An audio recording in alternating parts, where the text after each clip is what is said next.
আসসালামু আলাইকুম গাইস। আজকে যাইতেছি হলো আমাদের জমিতে পানি দিতে।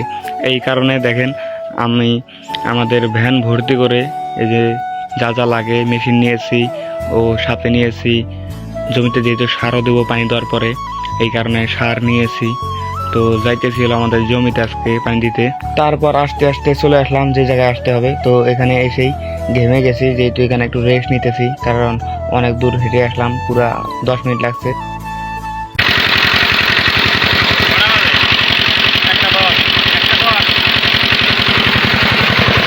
তারপর গাইস আমি মেশিনের উপরে একটা ছাতি দিয়ে দিলাম, যেন একটু মেশিনটা সেমাতে থাকে, কারণ মেশিনের গরম, তারপর আর রোদ্রের গরম, মেশিনের একটু সমস্যা হয়।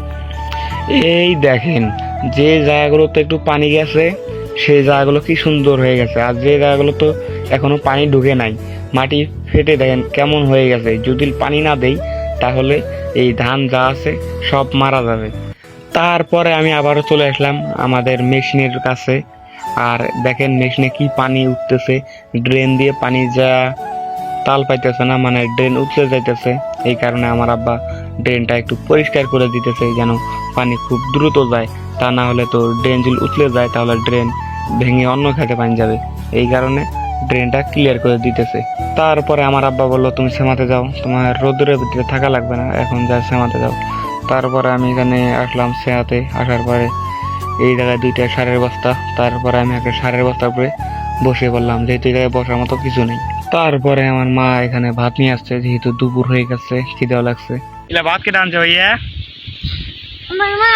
তোমার মা? হ্যাঁ,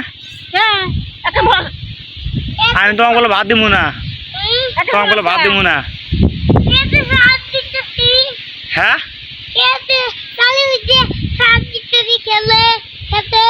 এই যে ভাত খাবো, তোরা ভাত দিব না।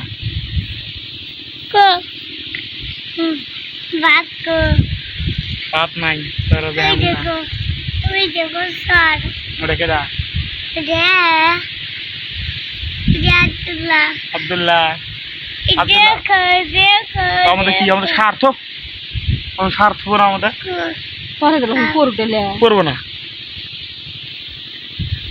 তারপরে এই জায়গায় ভাত খাইলাম, খাওয়া দাওয়ার পরে এখন গাইস জমিতে যেহেতু পানি দিলাম, এখন জমিতে সার দিতেছি। যেহেতু জমিতে যদি সার না দেয় তাহলে ধানের চেহারা ভালো হবে না, এই কারণে জমিতে পানি দিতেছি, সারও দিতেছি। সারের সাথে আছে ঘাস মরা ওষুধ, কারণ সারটাও কাজে লাগবে। আর ঘাস মরা ওষুধ দেওয়ার কারণ হলো, যদি জমিতে ঘাস থাকে তাহলে ঘাসগুলো অটোমেটিক মারা যাবে।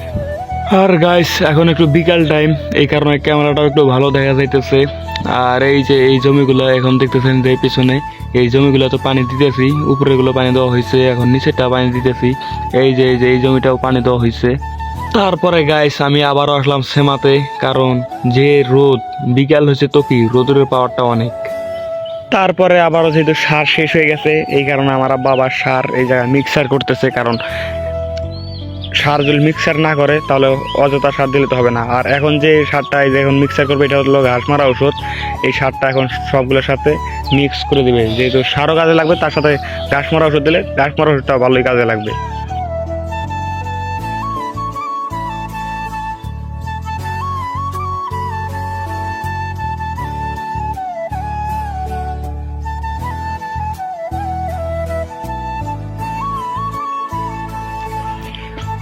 গাইস এখন যে আমি সারটা হাতে নিব বস্তার ভিতর থেকে, সাদা সার, আমার জানা মতো আপনারা হয়তো সারটার নাম জানেন না।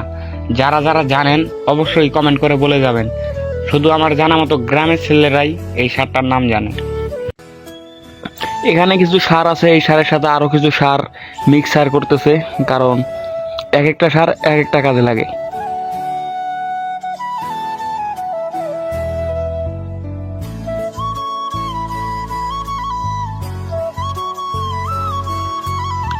তারপর আমি আবার একটু দাঁড়ায় ভিডিও করতেছি, আব্বা সারগুলো মিক্সার করতেছে এই জায়গায়। তারপরে সব কিছু মিক্সার করার পরে আমার আব্বাই জমিতে সার দিতেছে, আমি দাঁড়া দেখতেছি, কারণ আমি এই জমিতে সার দিতে পারি না, কারণ যদি বেশি সার দেই তাহলে হয়তো ধান পুড়ে যাবে। এই কারণে আমি সার দিই না, আর কম করে তো দেওয়া যাবে না, কারণ তাহলে কোনো কাজে আসবে না। এই কারণে একটা মিডিয়াম আছে, সেই মিডিয়াম সাইজে আমার আব্বাই সার দিতেছে। তো হে গাইস, আজকের ভিডিও এই পর্যন্তই। তো গাইস সন্ধ্যা হয়ে গেতেছে, তো আমাদের পানি দেওয়া শেষ, আর 10 মিনিট গেলে পানি দেওয়া শেষ হয়ে যাবে। তো ভিডিওটি ভালো লেগে থাকলে অবশ্যই গাইস ভিডিওটি শেয়ার করে দিয়েন, আর অবশ্যই গাইস যেহেতু পেজটা নতুন খুলেছি একটু সাপোর্ট করিয়েন, ফেসবুক পেজটি ফলো করে দিয়েন। ধন্যবাদ।